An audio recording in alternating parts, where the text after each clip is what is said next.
എല്ലാവർക്കും പുതിയൊരു വീഡിയോയിലേക്ക് സ്വാഗതം. ഇന്നത്തെ വീഡിയോയിൽ നമ്മൾ ഡിസ്കസ് ചെയ്യാനായിട്ട് പോകുന്നത് RRB JEE റെയിൽവേ ജൂനിയർ എഞ്ചിനീയറിൻ്റെ ടയർ 2-ൻ്റെ എക്സാമുമായിട്ട് ബന്ധപ്പെട്ട കാര്യങ്ങളാണ്.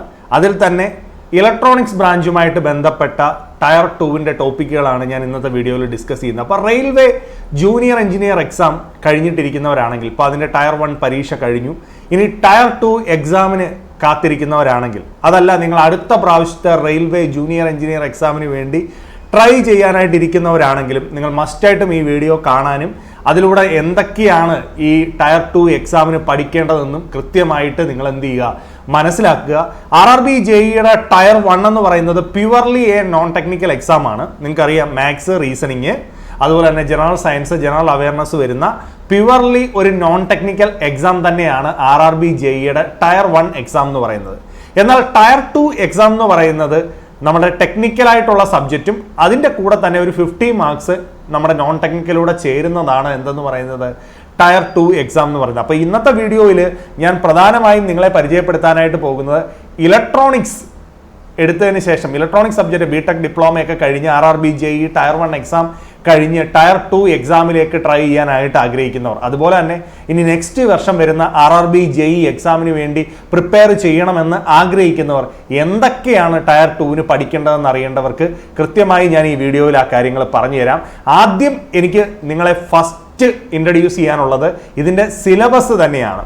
ഇതിൻ്റെ സിലബസ് എന്ന് പറയുമ്പോൾ ഇതിനകത്ത് എന്തൊക്കെ കാര്യങ്ങളാണ് പഠിക്കാനുള്ളത് എന്ന് നിങ്ങൾ മനസ്സിലാക്കുക. ഇപ്പോൾ ടയർ 1 എക്സാം എന്ന് പറയുമ്പോൾ നമുക്ക് വരുന്ന അതേ കുറച്ച് ടോപ്പിക്കുകൾ ടയർ 2-ലും വരുന്നുണ്ട്. ടയർ 1-ൽ നമ്മൾ ജനറൽ അവയർനെസ് പഠിക്കുന്നുണ്ട്, ഫിസിക്സ്, കെമിസ്ട്രി, ബയോളജി പഠിക്കുന്നുണ്ട്, അതുപോലെ തന്നെ നമ്മൾ കുറച്ച് മാത്തമാറ്റിക്കൽ സാധനങ്ങൾ പഠിക്കുന്നു. അതൊക്കെ ഇവിടെ ആവശ്യമാണ്. അത് കൂടാതെ നമുക്ക് വരുന്നതെന്ന് പറയുന്ന ബേസിക് കമ്പ്യൂട്ടർ ആപ്ലിക്കേഷൻ ഉണ്ട്, ബേസിക് എൻവയോൺമെന്റൽ. അപ്പോൾ നിങ്ങൾ ആലോചിച്ച് നോക്കൂ, ജനറൽ അവയർനെസ്സിൽ നിന്നൊരു 15 ക്വസ്റ്റ്യൻസ് വരുന്നുണ്ട്, ഫിസിക്സ്, കെമിസ്ട്രിയിൽ നിന്ന് 15 ക്വസ്റ്റ്യൻസ് വരുന്നുണ്ട്, കമ്പ്യൂട്ടറിൽ നിന്നൊരു 10 ക്വസ്റ്റ്യൻസ് വരുന്നുണ്ട്, ബേസിക് എൻവയോൺമെന്റ് ആൻഡ് പൊല്യൂഷനിൽ നിന്ന് 10 ക്വസ്റ്റ്യൻസ് വരുന്നുണ്ട്.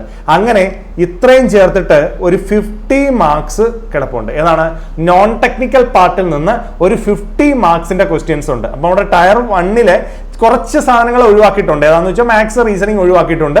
ജനറൽ അവയർനെസ്, GK ടോപ്പിക്കുകളും, ഫിസിക്സ്, കെമിസ്ട്രി, കമ്പ്യൂട്ടർ, അതുപോലെ തന്നെ എൻവയോൺമെന്റ് ആൻഡ് പൊല്യൂഷൻ എന്ന് പറഞ്ഞൊരു ഏരിയ ആഡപ്പ് ചെയ്തിട്ടുണ്ട്. അങ്ങനെ ടോട്ടൽ 50 മാർക്സിന്റെ ക്വസ്റ്റ്യൻസ് നമുക്ക് വരുന്നത് നോൺ ടെക്നിക്കൽ ആയിട്ടുള്ള പാർട്ടിൽ നിന്നാണ്. 100 മാർക്സ് പ്യുവർലി ടെക്നിക്കലാണ്. അതായത് നിങ്ങൾ അപ്ലൈ ചെയ്യുന്ന സ്ട്രീം ഏതാണോ, നിങ്ങൾ മെക്കാനിക്കൽ ആണെങ്കിൽ മെക്കാനിക്കൽ, സിവിൽ ആണെങ്കിൽ സിവിൽ, ഇലക്ട്രിക്കൽ ആണെങ്കിൽ ഇലക്ട്രിക്കൽ, ഇലക്ട്രോണിക്സ് ആണെങ്കിൽ ഇലക്ട്രോണിക്സ് സബ്ജക്റ്റുമായിട്ട് ബന്ധപ്പെട്ട ക്വസ്റ്റ്യൻസ് ആണ്. ഇതൊരിക്കലും ഒരു ഹെവി എക്സാം ഒന്നും അല്ല. അതായത് ഇപ്പം നമ്മുടെ നാട്ടിൽ PSCയുടെ RRB JEE അല്ലാതെ നിങ്ങൾ നാട്ടിൽ എഴുതുന്ന ജൂനിയർ എഞ്ചിനീയർ എക്സാമുകൾ ഉണ്ടല്ലോ, പല ഡിപ്പാർട്ട്മെന്റുകളുടെ ജൂനിയർ എഞ്ചിനീയർ എക്സാം എഴുതുമല്ലോ, അത് ആ എക്സാമിലൊക്കെ ചോദിക്കുന്ന ക്വസ്റ്റ്യൻ്റെ അത്രയും ഒരു ടഫ്നെസ് ഇത്തരം എക്സാമുകൾക്കില്ല. ഒരു ഗേറ്റ് ലെവൽ ക്വസ്റ്റ്യൻസ് ഒന്നും നമ്മൾ ഈ ഇത്തരം എക്സാമുകൾക്ക് നിങ്ങൾ പ്രതീക്ഷിക്കേണ്ട കാര്യമില്ല. എക്സാം കുറച്ചുകൂടി എളുപ്പമുള്ള പരീക്ഷയാണ് എന്തെന്ന് പറയുന്നത് RRB ജൂനിയർ എഞ്ചിനീയർ. അതിൻ്റെ കാരണം ഇത് ഡിപ്ലോമക്കാർക്കും കൂടെ അപ്ലൈ ചെയ്യാൻ പറ്റുന്ന, അല്ലെങ്കിൽ ഡിപ്ലോമ വരെയാണ് ഇതിന്റെ ക്വാളിഫിക്കേഷൻ എന്ന് പറയുന്നത്. അതുകൊണ്ട് തന്നെ ഗേറ്റ് ലെവൽ ക്വസ്റ്റ്യൻസ് ഒന്നും നമ്മൾ ഇതിൽ പ്രതീക്ഷിക്കേണ്ട കാര്യമില്ല. അപ്പൊ കൃത്യമായി എന്ത് വേണം, ടോട്ടൽ ഈ 150 ക്വസ്റ്റ്യൻസും 150 മാർക്കിലും നടക്കുന്ന പരീക്ഷ, ഏകദേശം 2 മണിക്കൂർ സമയം നമുക്ക് കിട്ടുന്ന പരീക്ഷ വൃത്തിയായി അറ്റൻഡ് ചെയ്ത് കഴിഞ്ഞാൽ ഒരുവിധം ആളുകൾക്കെല്ലാം ജോലി കിട്ടാൻ ചാൻസ് ഉള്ള ഒരു പരീക്ഷയാണ് റെയിൽവേ ജൂനിയർ എഞ്ചിനീയർ. കാരണം എന്താണെന്നറിയാമോ, കഴിഞ്ഞ പ്രാവശ്യം നമ്മുടെ സപ്ലിമെന്ററി ലിസ്റ്റിൽ വന്ന ആളുകളെ വരെ എന്ത് ചെയ്തു, റെയിൽവേ ജൂനിയർ എഞ്ചിനീയേഴ്സ് ആയിട്ട് സെലക്ട് ചെയ്തു എന്നുള്ളതാണ് ഇതിന്റെ ഏറ്റവും വലിയ ഒരു അട്രാക്ഷൻ എന്ന് പറയുന്നത്. അപ്പോൾ എന്താണ് ഇതിനകത്ത് സബ്ജക്റ്റ്, എന്തൊക്കെയാണ് ഇവിടെ പഠിക്കേണ്ടത്? നമ്മുടെ പ്രധാനപ്പെട്ട ടോപ്പിക്കുകൾ ഇത്രയേ ഉള്ളൂ. നിങ്ങൾ ബിടെക്കിനൊക്കെ പഠിച്ചിട്ടുള്ള സബ്ജക്റ്റുകൾ തന്നെയാണ് ഇലക്ട്രോണിക്സ് കമ്പോണൻസ് ആൻഡ് മെറ്റീരിയൽസ്, കേട്ടിട്ടുണ്ടല്ലോ. അതുപോലെ electronics devices and circuit, EDC പഠിച്ച ഓർമ്മയുണ്ടോ? Electronic devices and circuit. അതുപോലെ ഡിജിറ്റൽ ഇലക്ട്രോണിക്സ് എല്ലാവരും പഠിച്ചിട്ടുണ്ടാകും, ഡിജിറ്റൽ ഇലക്ട്രോണിക്സ്.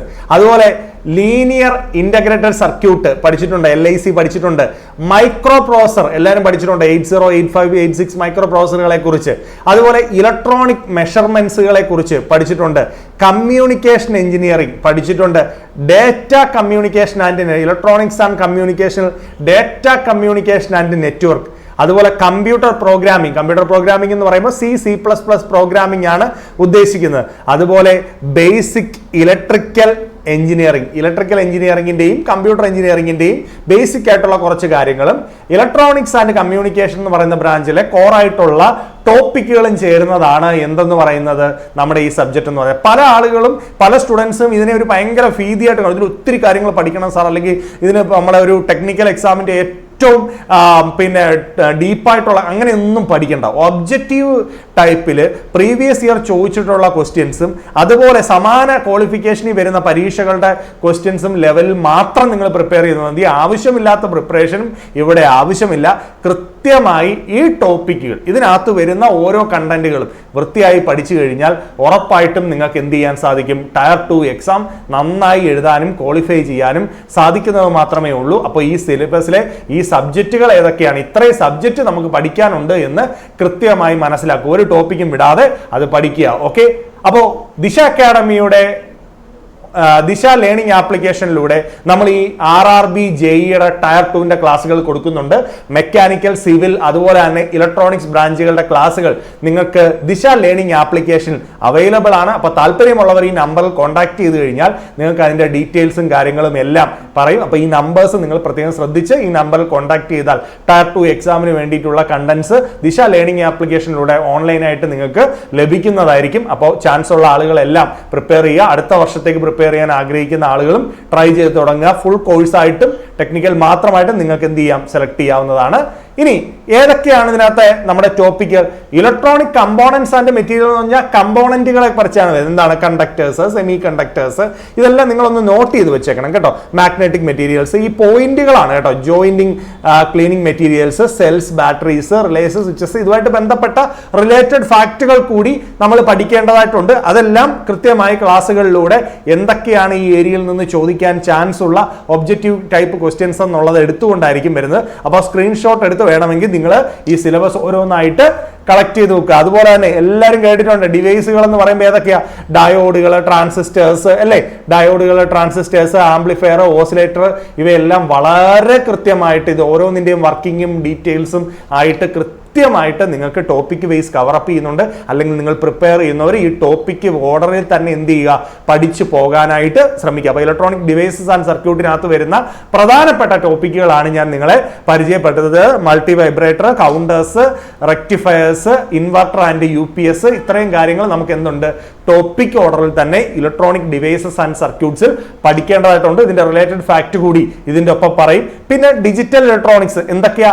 നമ്പർ സിസ്റ്റം, എല്ലാവർക്കും അറിയാം. നമ്പർ സിസ്റ്റം എന്താണ്? ബൈനറി, ഡെസിമൽ, ഒക്ടൽ, ഹെക്സാഡെസിമൽ ഒക്കെ പോലെയുള്ള, പിന്നെ ബൈനറി കോഡുകൾ, ബൂളിയൻ ആൾജിബ്രയുമായിട്ട് ബന്ധപ്പെട്ട കാര്യങ്ങൾ, ആൻഡ് ഗേറ്റ്, ലോജിക് ഗേറ്റുകളൊക്കെ ഉണ്ടല്ലോ, and, or, not, XOR, NAND, NOR, അങ്ങനെയുള്ള, പിന്നെ അത് വെച്ചിട്ടുള്ള സർക്യൂട്ടുകൾ, ലോജിക്കൽ സർക്യൂട്ടുകൾ, കൗണ്ടറുകൾ, കൺവേർട്ടേഴ്സ്, മെമ്മറീസ്, ഫ്ലിപ്പ് ഫ്ലോപ്പുകൾ, ഇങ്ങനെയുള്ള കാര്യങ്ങളെല്ലാം കൂടെ ചേരുന്നതാണ് ഡിജിറ്റൽ ഇലക്ട്രോണിക്സ് എന്ന് പറയുന്ന ടോപ്പിക്. അത് കൃത്യമായിട്ട് അതിന്റെ റിലേറ്റഡ് ഫാക്ട്സും ആ ഒരു ഏരിയയിൽ കവറപ്പ് ചെയ്യും. ഇത്രയും കാര്യങ്ങൾ കൃത്യമായിട്ട് നിങ്ങൾ പഠിച്ചോ എന്ന് ഉറപ്പുവരുത്തുക.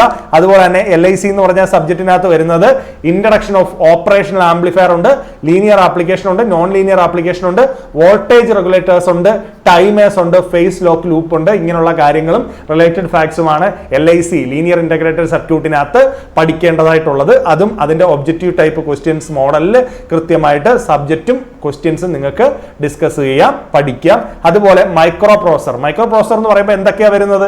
അതിനകത്ത് വരുന്ന 80 നമ്മൾ ഈ മൈക്രോ പ്രോസസറുകളുടെ ഒരു ജനറേഷൻ ഉണ്ടല്ലോ, അവിടെ മുതൽ ഇന്ന് വന്ന് നിൽക്കുന്ന മൈക്രോ പ്രോസസർ വരെയുള്ള കാര്യങ്ങളും, അതുപോലെ 8085 എന്ന് പറയുന്ന മൈക്രോ പ്രോസസറിന്റെ ആർക്കിടെക്ചർ, അങ്ങനെയുള്ള ഡീറ്റെയിൽ ആയിട്ടുള്ള കാര്യങ്ങൾ, അതിന്റെ മൈക്രോ പ്രോസസറുമായിട്ട് ബന്ധപ്പെട്ട ഒരുപാട് കാര്യങ്ങളുണ്ട് കേട്ടോ. Addressing mode, instruction set, programming language, ഇങ്ങനെയൊക്കെയുള്ള കാര്യം. അതുപോലെ മൈക്രോ കൺട്രോളർ, 8051 മൈക്രോ കൺട്രോളറിനെ കുറിച്ചുള്ള കാര്യങ്ങൾ, ഇത്തരം കാര്യങ്ങളെല്ലാമാണ് എന്ത് ചെയ്യുന്നത്? ഈ ടോപ്പിക്കിനകത്ത് ഡിസ്കസ് ചെയ്യുന്നത്. അതും ടോപ്പിക്കും ക്വസ്റ്റ്യൻ മോഡലിലും അതും നിങ്ങൾ പഠിച്ചിരിക്കേണ്ടതാണ്. അടുത്തത് വരുന്നത് electronic measuring systems, basic principles of measurement, range extension method, cathode ray oscilloscope, LCD, LED panel, അങ്ങനെ ട്രാൻസ്ഡ്യൂസേഴ്സ്, ഇതെല്ലാം പഠിക്കണം. ഇതെല്ലാം ഓർഡറി, ഇതൊക്കെ എന്ത് വർക്കിംഗ് കാര്യങ്ങൾ എല്ലാം പഠിക്കുന്നു. കൂടാതെ ക്വസ്റ്റ്യൻസും കൂടെ നോക്കി പോകണം. അപ്പോൾ ഈ ടോപ്പിക്കുകളൊന്നും മിസ് ചെയ്യരുത്. നിങ്ങൾ പ്രിപ്പയർ ചെയ്യുമ്പോൾ ഒരു ടോപ്പിക്കും മിസ്സാക്കാതെ തന്നെ കൃത്യമായിട്ട് എന്ത് ചെയ്യുക, ഈ ടോപ്പിക്കുകളെല്ലാം ഈ ഏരിയകളെല്ലാം കവറപ്പ് ചെയ്തിട്ടുണ്ടോ എന്ന് ശ്രദ്ധിക്കുക. അതുപോലെ communication engineering, electronics and communication. അപ്പോൾ എന്താണ് മൾട്ടിപ്ലെക്സിംഗ് ടെക്നിക്ക്, മോഡുലേഷൻ ഡിമോഡുലേഷൻ ഒക്കെ കേട്ടില്ലേ, introduction of communication, wave propagation, transmission, അതുപോലെ public address systems, electronics exchange, radar, cellular and satellite communication, mobile communication, ഇങ്ങനെ കുറേ കാര്യങ്ങളാണ് കമ്മ്യൂണിക്കേഷനുമായിട്ട് ബന്ധപ്പെട്ട് കാര്യങ്ങൾ വരുന്നത്. അപ്പോൾ ഈ ടോപ്പിക്കുകളെല്ലാം കൃത്യമായിട്ട് എന്ത് ചെയ്യണം, കവറപ്പ് ചെയ്യണം. പിന്നെ വരുന്നത് ഡേറ്റ കമ്മ്യൂണിക്കേഷൻ ആൻഡ് നെറ്റ്വർക്കുമായിട്ട് ബന്ധപ്പെട്ട IP അഡ്രസ്സുകൾ, അതുപോലെ തന്നെ ഇന്റർനെറ്റ് സർവീസ് പ്രൊവൈഡർ, ഹാർഡ്വെയർ, അതുപോലെ തന്നെ അതിൻ്റെ ആപ്ലിക്കേഷൻസ്, നെറ്റ്വർക്കിംഗ് ഡിവൈസുകൾ, പരസ്പരം ഇന്റർകണക്ട് ചെയ്യുക, റൂട്ടർ, സ്വിച്ച് പോലെയുള്ള ഡിവൈസുകൾ, അതുപോലെ പല ടൈപ്പ് ഓഫ് കണക്ഷൻസ്, ലാന്, വാന്, അങ്ങനെയൊക്കെയുള്ള കണക്ഷൻസ്, ഇന്റർ നെറ്റ്വർക്കിംഗ്, ഡേറ്റ കമ്മ്യൂണിക്കേഷന്, അതിനുപയോഗിക്കുന്ന ഗൈഡഡ് അൺഗൈഡഡ് മീഡിയംസ്, ഇങ്ങനെ കുറേ കാര്യങ്ങൾ നമുക്ക് എന്തിനകത്ത് പഠിക്കാനുണ്ട്. ഡേറ്റ കമ്മ്യൂണിക്കേഷൻ ആൻഡ് നെറ്റ്വർക്ക് എന്ന് പറയുന്ന ടോപ്പിക്കിൽ പഠിക്കണം. അപ്പോൾ ഇതെല്ലാം നമുക്ക് ഇലക്ട്രോണിക്സ് ആൻഡ് കമ്മ്യൂണിക്കേഷനുമായി ബന്ധപ്പെട്ട ടോപ്പിക്കുകളാണ്. എന്നിട്ട് പ്യുവർലി കമ്പ്യൂട്ടർ പ്രോഗ്രാമിംഗുമായിട്ട് ബന്ധപ്പെട്ടൊരു ചെറിയ ടോപ്പിക് ആഡ് ചെയ്തിട്ടുണ്ട്. അതെന്താണെന്ന് ചോദിച്ചാൽ C++ പ്രോഗ്രാമിംഗുമായിട്ട് ബന്ധപ്പെട്ട കാര്യങ്ങളാണ്. C++ പ്രോഗ്രാമിംഗ് ലാംഗ്വേജ് എന്ന് പറയുമ്പോൾ നമ്മൾ ഒരു നോർമൽ ഇംഗ്ലീഷ് ലാംഗ്വേജ് പഠിക്കുന്നത് പോലെ തന്നെ അതിന്റെ ഫണ്ടമെന്റൽ ആയിട്ടുള്ള കാര്യങ്ങൾ പഠിക്കണം. അതിനകത്ത് ഉപയോഗിക്കുന്ന ഓപ്പറേറ്റേഴ്സിനെ പറ്റി പഠിക്കണം. ആ പ്രോഗ്രാമിംഗിൽ ഉപയോഗിക്കുന്ന കൺട്രോൾ സ്റ്റേറ്റ്മെന്റുകളെ പറ്റി പഠിക്കണം.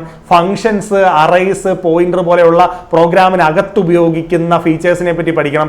ഫയൽസിനെ കുറിച്ച് പഠിക്കണം. പിന്നെ പലതരത്തിലുള്ള ഡേറ്റ സ്ട്രക്ചറുകളെ, നോൺ ലീനിയർ ഡേറ്റ സ്ട്രക്ചറുകളെ കുറിച്ചൊക്കെ പഠിക്കണം. ഇതെല്ലാം അതിന്റെ ഒരു ആപ്ലിക്കേഷൻ ലെവൽ കൂടി മനസ്സിലാക്കിയിരിക്കണം. ഇത് കമ്പ്യൂട്ടറുമായിട്ട് ബന്ധപ്പെട്ടിട്ടുള്ള ഒരു ഏരിയ ആണ് നമ്മുടെ ഇലക്ട്രോണിക്സിനകത്ത് ഉൾപ്പെടുത്തിയിരിക്കുന്നത്. അതുപോലെ ഇലക്ട്രിക്കലുമായി ബന്ധപ്പെട്ട ഒരു കാര്യം ഇലക്ട്രോണിക്സിനകത്ത് ഉപയോഗിച്ചിട്ടുണ്ട്. DC AC സർക്യൂട്ടുകളെ പറ്റിയുള്ളതും, magnetic, thermal, chemical effect, electric current, അങ്ങനെയുള്ള എർത്തിങ്, ഇൻസ്റ്റാളേഷൻ, മെയിൻ്റനൻസ്, ടെസ്റ്റിംഗ് പോലെയുള്ള ബേസിക് ഇലക്ട്രിക്കലുമായിട്ട് ബന്ധപ്പെട്ട കാര്യങ്ങളും ഇതിന്റെ പാർട്ടായിട്ട് വരുന്നുണ്ട്. അപ്പോൾ ഇത്രയും ടോപ്പിക്കുകളാണ് ഒരു കമ്പ്യൂട്ടറിന്റെയും ഒരു ഇലക്ട്രിക്കലിന്റെയും ബാക്കിയല്ല ഇലക്ട്രോണിക്സ് ആൻഡ് കമ്മ്യൂണിക്കേഷന്റെയും കോർ സബ്ജക്റ്റുകളിൽ നിന്ന് ഒരുക്കിയിട്ടുള്ള ബേസിക് ആയിട്ടുള്ള ടോപ്പിക്കുകളാണ് നിങ്ങൾ കൃത്യമായിട്ട് പഠിക്കേണ്ടത്. അങ്ങനെ ആദ്യം ടോപ്പിക്കുകൾ കൃത്യമായിട്ട് മനസ്സിലാക്കുക. പിന്നെ അതിന്റെ ഒരു പ്രീവിയസ് ഇയർ ക്വസ്റ്റ്യൻ മോഡലിൽ പഠിച്ചാൽ മതി. ഞാൻ പറഞ്ഞ പോലെ ഹയർ ലെവലിലേക്കൊന്നും പോകരുത്. ആവശ്യമുള്ള ബേസിക് ടോപ്പിക്ക് കവറപ്പ് ചെയ്ത് കൃത്യമായി പഠിച്ചാൽ മതി. ചില ആളുകൾക്ക് ആശങ്കയുണ്ട്, ഇതിനങ്ങ് ഒരുപാട് പഠിക്കണം. ആ ലെവലിലുള്ള പഠനം ഒരിക്കലും ഇതിന് ആവശ്യമില്ല കേട്ടോ. നിങ്ങൾ ആ ലെവലിൽ ഒരു ഭയങ്കരമായ പ്രോബ്ലം ഓറിയന്റഡ് ആയിട്ടൊന്നും ഇത് പഠിക്കേണ്ട യാതൊരു കാര്യവുമില്ല. കൃത്യമായിട്ട് ഈ സിലബസ് മനസ്സിലാക്കി പ്രീവിയസ് ഇയർ ക്വസ്റ്റ്യൻ മനസ്സിലാക്കി പഠിക്കാമെങ്കിൽ ഉറപ്പായിട്ടും നിങ്ങൾക്ക് RRB JEE ടയർ 2 ഇലക്ട്രോണിക്സിന്റെ ടോപ്പിക്ക് കൃത്യമായിട്ട് കവറപ്പ് ചെയ്യാം. അപ്പോൾ ഒരിക്കൽ കൂടെ ഞാൻ പറയുന്നു, ആദ്യമായിട്ട് പഠിക്കുന്നവരാണെങ്കിലും ഇനി അടുത്ത പ്രാവശ്യത്തേക്ക് ട്രൈ ചെയ്യുന്നവരാണെങ്കിലും വളരെ ആത്മവിശ്വാസത്തോടു കൂടി പഠിക്കുക. കഴിഞ്ഞ പ്രാവശ്യം ഞാൻ പറഞ്ഞതുപോലെ സപ്ലിമെന്ററി ലിസ്റ്റിൽ നിന്ന് വരെ ആളുകളെ എടുത്തിട്ടുണ്ടായതുകൊണ്ട് തന്നെ നിങ്ങൾ വളരെ ആത്മവിശ്വാസത്തോടു കൂടി നിങ്ങളുടെ ഏറ്റവും ബെസ്റ്റ് എഫേർട്ട് ഇട്ട് പഠിക്കുക. എന്തെങ്കിലും ഡൗട്ട് ഉണ്ടെങ്കിൽ നിങ്ങൾ ദിശ അക്കാഡമിയുടെ നമ്പറുകളിൽ കോൺടാക്ട് ചെയ്യുക. Okay, thank you.